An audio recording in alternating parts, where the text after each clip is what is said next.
Ellen here. Wanted to bring special guest Mike Andes on here for a major announcement. If anybody had missed the Landscape Summit last month, or actually this month, out in Seattle, you missed an absolutely amazing event. Dan from the Simple Growth Masterminds team was there. Unfortunately, I couldn't make it with engagements with one of the kiddos' birthdays. So Dan went out and absolutely just crushed it. And Mike had a star-studded lineup of speakers, including Corey Ballard, John Garrison, and a couple other heavy hitters there. Mike, who else do you have on stage there that I saw in the pictures?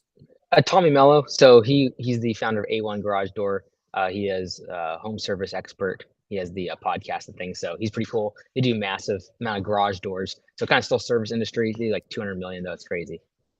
Awesome. Yeah. One of the things I really loved about the summit, the feedback was it was about the actual attendee. It was providing value. There was really no sales pitch. From my understanding, there's really no vendor booths. The Augusta Nation there, the franchisees were there, but it wasn't just the franchisees. It was a whole bunch of other businesses across the U.S. and Canada joining in there for 2.5, 3 days of just pure education. And Mike, if you wouldn't mind talking about it, something that I found really interesting. My wife said you stole her idea, but it sounded like you had two separate tracks at the conference or the summit. Yeah, so there was a support track that was basically for spouses as well as managers, employees, and that was more geared towards how do you support the owner, how do you get ahead and get promoted, and then also like a panel with some of the ladies. So like Corey Ballard's wife was on that. Several of our franchisees' wives were on there. My ops manager, she was kind of leading that and kind of just talking to the spouses of the owners. Just kind of going through, hey, like these are the stories that we went through. These are things that happened to us, and then how to learn from those and hopefully help the business and the relationship as well. Yeah, and Mike, honestly, I don't know if you've heard my story, but originally when I started the business, married a girl from high school, went through college, that business owned me. I was working 100 hours a week, 7 days a week. I don't know if that necessarily would have saved the marriage, but I'll tell you what, the divorce that I went through, thank God there was no kids at that point, was a direct impact and result of the way I ran my business. So if you're listening to this, Mike, what you did there was really instrumental, in my opinion, because you gave that secondary support that I've never seen at a conference or even through a software consulting. But man, I tell you what, if she had actually gone to that conference, it may have sparked some conversations. I think I'm better off that I'm not with her, but guys and girls, if you're listening to this, Mike actually had some really interesting thought because especially even if it's not your spouse or partner, but it could also be the business manager or the anybody working outside the owner. There's a lot of times there's a communication disconnect. And I find with a lot of the businesses we work with, Mike, that communication just isn't there. So to have something that would facilitate those conversations must have been huge. Yeah, and like the very first, keynote we talked about why businesses go out of business, and especially we head into recession. In my opinion, this year and next year will be some of the highest levels of bankruptcy and people going out of business, especially in service-based companies, as we go into a recession that we haven't seen for 14 years. But what typically the story we tell ourselves and our family once we go out of business is typically like, oh, the market was bad, hiring was hard, no one wanted to spend, I'm a bad market, all these other things, bad management, etc. But really, when it comes down to it, for small businesses, especially service-based businesses that have a low barrier to entry, most of the time, the real reason for why they go out of business is around three things: relationships, personal health, or they go beyond their personal capacity, and different capacities in the business in terms of asset capacity, labor capacity, as well as personal capacity. And so, in my opinion, those are the three things that why companies actually go to business. And so preventing the major one, which is relationships, in my opinion. And I just use the framework of like when I get on the phone with whether it be franchisees or non-franchisees, it's like, why are you going to have it's almost always around like something to do with a divorce, something to do with a manager not agreeing with them and leaving. There's some sort of breakup and with a partner. So like relationships are super important. It's something we really focused a lot on this past conference because I do see that being the biggest factor in terms of closures. And as you head into recession, you've got to be on the same page because it's going to get harder. Yeah, like I said, I wasn't able to make it with Stella's birthday, but man, so to not even be at the event and not even from the Simple Growth team that was there, but a lot of our clients and other people I know in the industry, the feedback I got from that conference was just phenomenal. So I'm really excited with some announcements we're going to be making here shortly in the Facebook Live about that. But as we got a few minutes, Mike, I know you're really big on providing value. And I know one of the biggest things you just brought up was recession. I know might have been a little bit before your time. I'm aging myself here, but that recession of 2008 was one of, I honestly, probably the biggest growth year of Callahan's Lawn Care. And obviously, Jonathan Potoshnik of the Lawn Care Millionaire, original founder, co-founder, Service Autopilot. That was one of the biggest things I took away, thankfully, before that meeting Jonathan is that is one of, in his opinion, and probably my opinion now too, is one of the best times to grow. And I took to heart what Jonathan said there. And basically, once you learn how to market, business is fun. It's predictable. He uses that analogy of that vending machine where you drop $100 bill, and every time you do, that ideal client comes out. So you've got that marketing component. And I know you're really big into cash flow management and budgeting, but I think the other piece of that, kind of leading into your opinion, I guess, on that is Jonathan talked about a cash war chest. And that was something when we were at GIE, now currently Expo, probably about 3-4 years ago, that really resonated with me as I went to go start Simple Growth about 4.5 years ago now. Jonathan and I were at the Gulf having a few drinks. It was probably up to 3-4 in the morning. But he really kind of opened up the keys to success of City Turf and the software company, and talked about cash flow management and being ready for the opportunity to actually be able to outspend your competition. So I don't know if you had some thoughts on that, Mike, but I know obviously you're really savvy. You brought up the recession at the conference and kind of turned some light bulbs on how people thought. Kind of give us a quick synopsis of that talk and how you talked about it going in there. And maybe you talked about the value of crypto as a little bit there, how certain things were changing with the market. Yeah. So like when you look at who's going to win, in my opinion, it's a matter of, investing into the recession is extremely important, and growing during that time. The people who are going to win during this time are the ones that can market. The reason for that is because during a recession, what historically happens is attrition will go up. And so if you can't replace those customers inside your funnel, and you don't know how to, because you don't know how to market, you don't have an offer, you don't have a unique selling proposition, you don't know how to use scarcity, you don't have a good brand, you don't have a good website. If you can't bring in new leads, in a recession, you'll get wiped out because the attrition rate will literally double. Whether you're in commercial or residential. I talked to someone yesterday, they lost a $400,000 municipal contract, and that's 30% of their business, and they don't know what they're going to do. They just went from positive 15% cash flow or profit margin to they're expecting negative 5% this coming year. That's going to happen more and more and more. The person that can replace those customers because they've nailed the process of sales is the one that can win. Because what also happens during a recession is people stop spending money on marketing. It's the first place that people will cut money on in their budget. And so if you have the ability and the skill set of marketing, and you know what your customer acquisition cost is, there's a good chance that although your customer demand falls, let's just call it by 20 or 30%, there could be a good chance that your customer acquisition cost gets halved or more because there's simply less people spending money on clicks.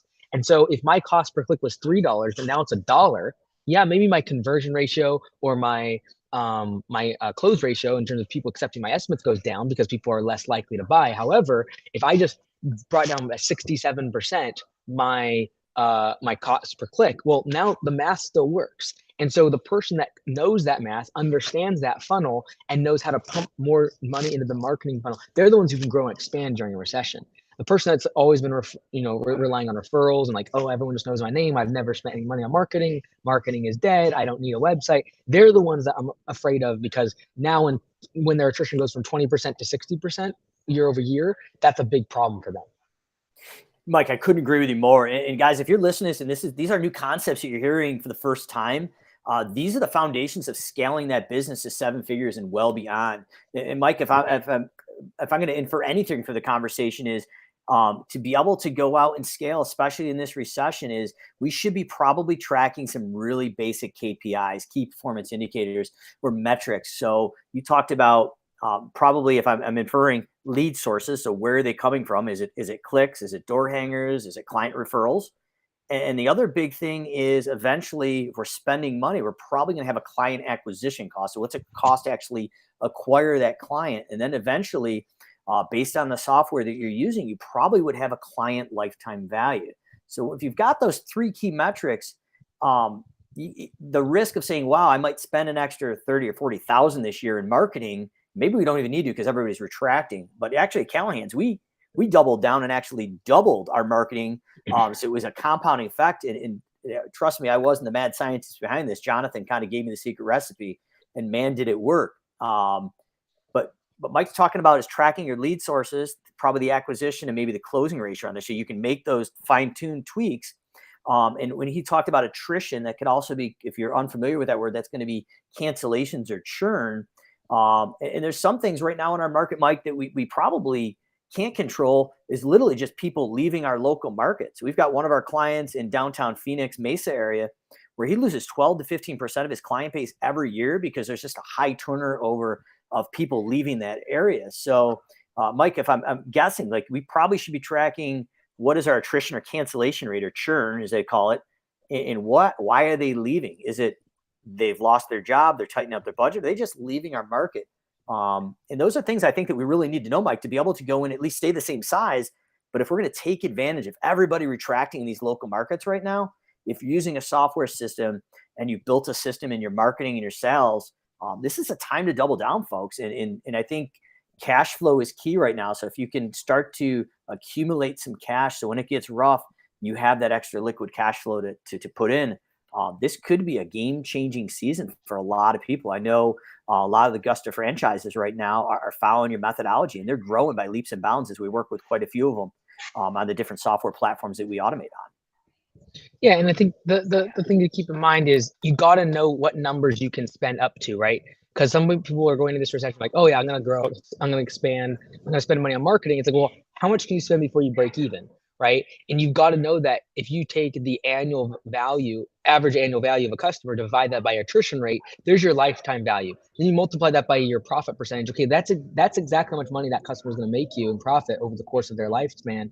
Now it's a matter of like, are you willing to spend that? How much are you willing to spend of that to get the customer in the top of the funnel, right? So it's just simply a math game once you actually know those numbers. But unfortunately, most people simply don't know the top of the funnel. That is cost per click, cost per lead, and customer acquisition cost. And they don't know the bottom of the funnel in the bucket, and that is what's your attrition rate. What's it cost? No, and do you have like a re-engagement program? Can you get people to go from attrition, they've left the system, to getting back in the top of the funnel? And you aren't going to get the people that move out of town, like you mentioned, but you're going to get the people potentially that try 4 other services. They don't show up and they're like, oh, I'll go back to Bob's Lawn Care because they actually at least showed up, right? Yeah, and I think the key to that, Mike, is really database segmentation. So I think one of the things that you hit on that I think people think we're absolutely nuts when we go out to automate these, or even if you're doing it manually, that's okay, is literally tracking the people that are current clients and past clients. Now, you're going to have some nut jobs you don't want back. We've had with the crazy Karens, but we get them out of the system. We hit them with a do not market tag or a button, depending on the platform you're using. But we were seeing 2 to 2.5% of most canceled clients are coming back year after year, just through nurturing them through a manual or automated process. And we're just not selling it. We're providing value, and through reciprocity, they're coming back. And what we're seeing is a lot of people, lawn care and home cleaning industry really, Mike, is that through COVID, they tightened up, they maybe got laid off, they didn't have the financial means, and they're too embarrassed to call you back, but you're engaging with them. And now they're ready for that service provider again, and they're coming back. Or if they went with the cheaper provider and now that person gets wiped out because they get into a recession, they can't handle margin compression. Staying in business is a big win over the next 2 years. If you just stay, everyone's like, oh, I gotta grow. Well, if you stay in business, you're gonna come on the other side of this with half the amount of competition in your market. That's a good place to be in. Yeah, Mike, I can't thank you enough coming out here. I know you've got a compressed schedule. We do have a major announcement here that we're going to drop here in a few minutes, but kind of any closing thoughts or going into 2023 that you think that is important to provide with the service industry here, specifically lawn care landscape. I know you've got my last check was well over 100 franchisees with the Augusta model there across the U.S. and I believe Canada. But if you were to give anybody a couple action items going into 2023 with the impending recession, I'm not going to say labor got any better, but I think we've gotten a little bit better at marketing and selling our businesses and actually doing the right thing with our team members and just not using them as a piece of equipment and using and abusing them. I think anybody that's left up and living right now and in business has kind of figured that equation out at least a little bit. But what would be the things if you're going out, you've got a business this year, what are the top 3 things you're focusing on in a lawn care landscape company? Yeah, like I say the first thing is when it comes to labor, especially for the larger operators, it's still going to be a problem. I think there's a lot of false hope that as we head into recession, unemployment will spike, and therefore it'll be really easy to hire. It's going to be easier, but I don't think it's going to be easy. The reason for that is because traditionally in a recession, when unemployment spikes to 7-8%, yes, you will have people lining up to work for you. They'll bend over backwards to stay working with you. Your retention of employees goes way up because they don't want to lose a job. I don't feel like that's going to happen in the labor-based industry, because the last recession we had was 2007, 2008. And what wasn't around in 2007 and 2008 was flipping things on eBay, was TikTok, was making money on YouTube, was making your own Shopify account. That is where people are going to go when they lose jobs, in my opinion. They're not going to go like, oh, I'm going to go mow grass. They're probably going to go try to do stuff online. And so I've seen some, even like influencers like Gary Vee saying, oh, like in a recession, home service businesses are going to be like totally fine finding employees. Like, I don't think so, because the last time a recession happened, we didn't have these other tools, and the average millennial and Gen Z is not like jumping up and down about mowing grass in 80, 90-degree weather. Like, they're just not happy about that. So I think the number one thing is like having a strategy around that. Number two is getting very, very good at marketing. Actually having, no longer will it just work to say like, oh, I'm mow grass, here's all my services, call me. Like, that's not going to work anymore, because now the customer demand shrinks. And so instead of just, you can't just cast this wide net. It's like targeting. It is a matter of having that unique selling proposition, having an offer, having scarcity, being able to have automations and a follow-up sequence that is going to keep them in and improve your close ratio. Third thing I would say is capacity. When it comes to assets as well as labor, and maximization of that. Like, asset utilization is massively underrated. The fact that most places, when I drive into their shop, they have 4 trucks sitting there, 3 out on the road, and 2 employees. It makes no sense. So asset utilization, both human resources as well as assets in terms of trucks and equipment, like those things need to be out there working the majority of the day and majority of the week. And if they're not, they should be sold. And so the person that has the most lean operation and is using their equipment to the fullest extent, and that truck's on the road 4 or 5 days a week, they're going to be the ones that win, because they're going to be the ones that can sharpen the pencil. They're the ones that will be able to get through this recession and spend money on marketing, because they have available cash and available net profit to deploy, because they don't have waste sitting in their shop space every single day. So those would be the 3 off the top of my head. Mind blown, brother. I couldn't agree with you more. If you listen to this, go out and get some education around the marketing that Dan Kennedy, long script style, scarcity, overcoming those objections, call to action, all the things Mike's talking about. Those are the things that are going to get you through. Track the numbers, know your numbers, and be able to react on those numbers quicker while everybody's starting to track. I'm looking positive this year, Mike.